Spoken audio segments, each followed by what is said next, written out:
அடுத்ததாக நம்ம நெக்ஸ்ட் சம்முக்கு வர்றோம். அதுக்கான மாடல் இங்கே வச்சுருக்கேன் பாருங்கள். ஓகே, அதனோட பொசிஷன் இப்படி தான். தென் ஃப்ரண்ட் வியூக்கு வர்றோம். அப்போ ஃப்ரண்ட் வியூ பாருங்கள். ஃப்ரண்ட் வியூவில் பார்க்குறப்ப ஆப்ஜெக்ட்டுக்கு ஃப்ரண்ட்டுக்கு வந்துடுறோம். உங்கள் ரேஸ் ஆஃப் சைட் 90 டிகிரிக்கு இருக்குது. அப்போ என்னென்ன சர்ஃபேஸ் நம்மளுக்கு தெரியும்? பாட்டத்தில் இந்த எல்லோ, தென் அப்புறம் டாப்பில் இந்த எல்லோ, இதுதான் நம்மளுக்கு ஃப்ரண்டில் தெரியும். ஓகேங்களா? அதை அப்படியே என்ன பண்ணுவோம் அப்படின்னோன்னா, இப்போ ஆன்சரை வரைஞ்சிருக்கோம். அதை பாருங்கள். அப்போ பாட்டம் ரெக்டாங்கிள், தென் டாப்பில் இந்த குருவோட வர்ற போர்ஷன். ஓகே, இன்னொரு தடவை மாடலை பார்த்துக்கோங்க. ஓகேயா? இது பாட்டத்தில் இருக்கிற ரெக்டாங்கிள். ஓகே, தென் இது டாப்பில் உள்ள குரூடு போர்ஷன், இந்த காடி உள்ள போர்ஷன்ஸ் வந்துடும். அது டிஃப்ரெண்ட் கலர் அடிச்சிருக்கேன், அது உங்களுக்கு ஈஸியாக இருக்கும் பார்க்குறதுக்கு. அந்த எல்லோ கலர் தான் நம்மளுக்கு ஃப்ரண்ட் வியூவில் தெரியக்கூடிய சர்ஃபேஸ். ஓகே, தென் அடுத்தது டாப்புக்கு வர்றோம். அப்போ டாப் அப்படிங்கிறப்ப நம்ம ஆப்ஜெக்டோட டாப்புக்கு வந்துடுறோம். அப்போ டாப்பில் வர்றப்ப டாப்பில் இருக்கக்கூடிய பேஸ் ரெக்டாங்கிள், இந்த பேஸ் ரெக்டாங்கிளில் இந்த டாப்பில் இருக்கக்கூடிய இந்த சர்ஃபேஸ், இந்த குரு வந்து என்ன சார் அப்படின்னோன்னா ரெக்டாங்கிளாக தான் தெரியும். பட் குரு இருக்கிறதுனால இந்த குரு வந்து ஒரு ரெக்டாங்கிள், இந்த போர்ஷன் ஒரு ரெக்டாங்கிள், இந்த போர்ஷன் ஒரு ரெக்டாங்கிள். ரைட்டுங்களா? அப்போ மொத்தம் 3 ரெக்டாங்கிளாக வரும். இது ஒரு ரெக்டாங்கிள், இந்த குரு வந்து ஒரு ரெக்டாங்கிளாக இருக்கும். இந்த குரு வந்ததுனால தான் இந்த ஒரே ரெக்டாங்கிள் என்னவாக வருது? இது ஒரு செக்மெண்ட், இது ஒரு செக்மெண்ட், இது ஒரு செக்மெண்ட்டாக வருது. ஓகே, அப்போ பேஸ் ரெக்டாங்கிள், தென் அப்புறம் அந்த குரு போர்ஷன் வந்து ஒரு ரெக்டாங்கிள் வித்து 3 செக்மெண்ட்டாக வருங்கிறத ஞாபகம் வச்சுக்கோங்க. இப்போ அதை நம்ம என்ன பண்ணியிருக்கோம் அப்படின்னோன்னா ஆன்சரில் வரைஞ்சிருக்கிறோம். இது பேஸ் ரெக்டாங்கிள், குரூடு போர்ஷன் வந்து ஒரு ரெக்டாங்கிள் வித்து 3 செக்மெண்ட்டாக வந்திருக்கு. ரைட்டுங்களா? இதை நம்ம வந்து அதுக்கு நேராக ப்ரொஜெக்ட் பண்ணுறப்ப நம்மளுக்கு இந்த ஆன்சரை வரைஞ்சிட முடியுங்கிறத ஞாபகம் வச்சுக்கோங்க. ரைட்டுங்களா? தென் அடுத்து பாருங்கள், என்ன சைடு வியூ கேட்குறாங்க? Left hand side view. Left hand side வியூன்னா லெஃப்ட் ஹேண்ட் சைடில் நின்று பார்க்குறோம், ஆனால் வரைகிறப்ப ஃப்ரண்ட் வியூக்கு ரைட் சைடில் வரையணும். ஓகே, இந்த ஆன்சர் வரைகிறப்ப ரொம்ப முக்கியமானது என்ன அப்படின்னோன்னா ஃப்ரண்ட் அண்ட் டாப் அப்படிங்கிறப்ப ஒன்றுக்கு ஒன்று நேராக இருக்கணும். ஃப்ரண்ட் அண்ட் சைடுங்கிறப்ப ஒன்றுக்கு ஒன்று நேராக இருக்கணும். ஃப்ரண்ட் வியூ ஒன்று வரைஞ்சிட்டோன்னா அதுலேருந்து நம்ம கன்ஸ்ட்ரக்ஷன் லைனை வரைகிறப்ப நம்மளுக்கு வேண்டிய டாப் வியூவோ அல்லது சைடு வியூவோ வரைஞ்சிட முடியுங்கிறத ஞாபகம் வச்சுக்கோங்க. அதுக்கு தான் இந்த பென்சிலில் இந்த லைனை நான் உங்களுக்கு கன்ஸ்ட்ரக்ட் பண்ணி காமிச்சிருக்கேன். ரைட்டுங்களா? இதை நீங்கள் வரைகிறப்ப ஆட்டோமேட்டிக்காக உங்களுக்கு ப்ராக்டிஸ் ஆகிடும். ஓகே, சரி சார், இப்போ நம்மளுக்கு இங்கே வரைய சொல்லியிருக்கிற என்ன சார் அப்படின்னோன்னா லெஃப்ட் ஹேண்ட் சைடு வியூ. அப்போ லெஃப்ட் ஹேண்ட் சைடு வியூ அப்படின்னோன்னா லெஃப்ட் சைடில் நின்று பார்க்குறேன். இப்போ மாடலுக்கு வாங்க. அப்போ லெஃப்ட் ஹேண்ட் சைடு வியூ அப்படின்னோன்னா லெஃப்ட் சைடில் இங்கே நான் நின்று பார்க்குறேன். வரைகிறப்ப ஃப்ரண்ட் வியூனுடைய ரைட் சைடில் வரையினேன். அப்போ லெஃப்ட் ஹேண்ட் சைடு வியூ. அப்போ நான் திருப்பிடுறேன் ஆப்ஜெக்டை.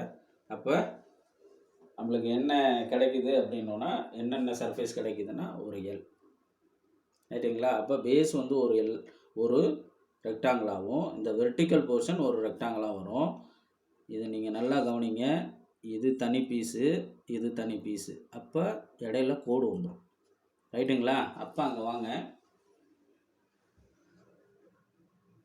ஓகே, இது பேஸில் உள்ள ரெக்டாங்கிள், இது வெர்டிக்கலாக உள்ள ரெக்டாங்கிள்.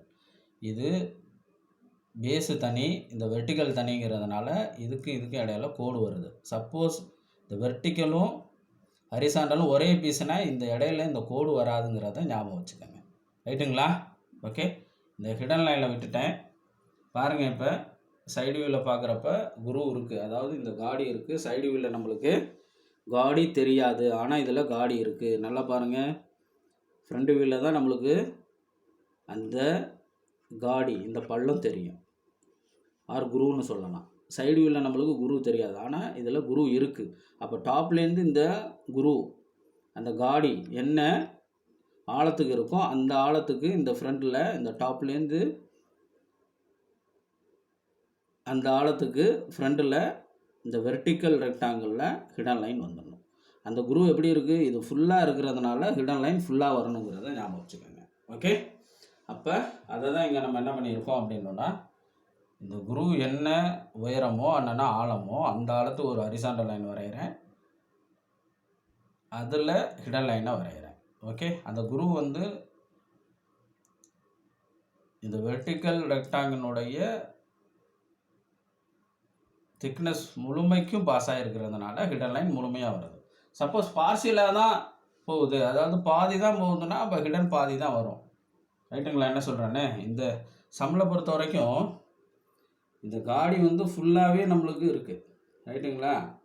அப்போது காடி ஃபுல்லாக இருக்கிறதுனால இதில் ஹிடன் லைன் வந்து நம்மளை ஃபுல்லாகவே ஹிடன் லைன் வரைஞ்சிரும். இப்போ சப்போஸ் இந்த காடி இந்த குரு வந்து இதில் பாதி தான் போகுது அப்படின்னா, இந்த காடி பாதி தான் இருக்குது, இல்லை இந்த ஹோல் பாதி தான் இருக்குன்னா இந்த காடி இதில் பாதி தான் வருங்கிறத ஞாபகம் வச்சுங்க. அது ரொம்ப முக்கியமான ஒரு பாயிண்ட். ஓகே, சரி சார். அடுத்தது நெக்ஸ்ட் சம்முக்கு வர்றோம்.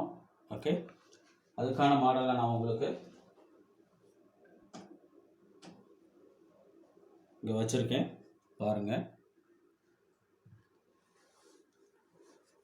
இதுதான் அந்த model.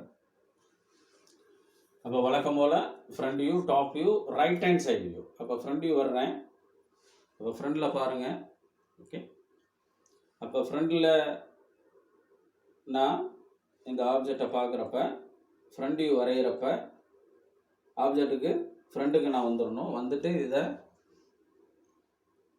90 degree race off side இருக்கிறப்பல பார்க்குறேன். அப்போ என்னென்ன சர்ஃபேசஸ் எனக்கு கிடைக்கும்? அப்போ இந்த எல்லோ பண்ணியிருக்கிறது எல்லாமே என்னோட ஃப்ரண்ட்டில் கிடைக்கும். அப்போ இது ஒரு ரெக்டாங்கிள், இது ஒரு ரெக்டாங்கிள், இது ஒரு ரெக்டாங்கிள். ஓகே, அப்போ இந்த பேஸ் தனி காம்பனண்ட்டு, இது தனிங்கிறதுனால இந்த பேஸுக்கும் இந்த ரெக்டாங்கிள் இடையில கோடு வருங்கிறத ஞாபகம் வச்சுக்கோங்க. ஓகே, அப்போ இது ஒரு ரெக்டாங்கிள், இது ஒரு ரெக்டாங்கிள், இது ஒரு ரெக்டாங்கிள். அப்போ ஃப்ரண்ட் வியூ பாருங்கள். பேஸ் ஒரு ரெக்டாங்கிள், இது ஒரு ரெக்டாங்கிள், ஸ்லோப் ஒரு ரெக்டாங்கிள், இது ஒரு ரெக்டாங்கிள். ரைட்டுங்களா? ஓகே,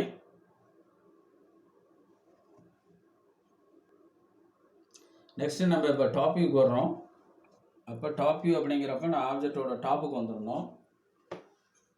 தென் என்னோட ரேஸ் ஆஃப் சைட் 90 டிகிரிக்கு இருக்குது. அப்போ என்னென்ன சர்ஃபேஸ் தெரியும்? அப்போ இந்த பேஸ் ஒரு ரெக்டாங்கிள், இந்த பேஸில் இந்த ஒரு ரெக்டாங்கிள் வந்து கோயின்சைட் ஆகும், இந்த ஸ்லோப் வந்து ஒரு ரெக்டாங்கிளாக கோயின்சைட் ஆகிருக்கும். இந்த பேஸில் இந்த சர்ஃபேஸ் ஒரு ரெக்டாங்கிள், இந்த ஸ்லோப் வந்து ஒரு ரெக்டாங்கிளாக இருக்கும். ரைட்டுங்களா? ஓகே, அப்போ பாருங்கள், டாப்பில் பேஸ் ரெக்டாங்கிள், இது ஒரு ரெக்டாங்கிள், தென் ஸ்லோப் வந்து ஒரு ரெக்டாங்கிள். நல்லா ஞாபகம் வைங்க. இந்த ஸ்லோப்பு எப்போ வந்து உங்களுக்கு ஸ்லோப்பாக தெரியும் அப்படின்னா, ஃப்ரண்டில் தெரியாது, டாப்பில் தெரியாது. ஸ்லோப் வேணும்னா எங்கே போகணும்? நீங்கள் இமேஜின் பண்ணுங்கள். இந்த பொசிஷனில் நீங்கள் சைடுக்கு போகிறப்ப தான் உங்களுக்கு ஸ்லோப் தெரியும். பாருங்கள், இது லெஃப்ட் சைடு போகணும், இல்லைன்னா ரைட் சைடு போகணும்.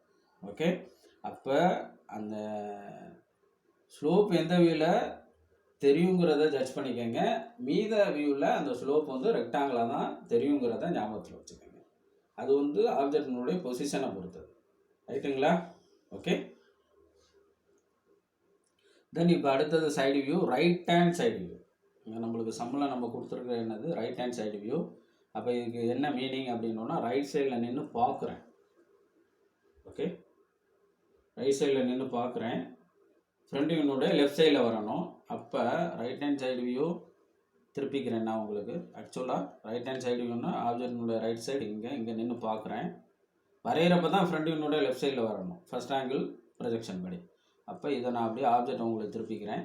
அப்போ சைடு வியூவில் என்னென்ன சர்ஃபேஸ் எனக்கு தெரியும்?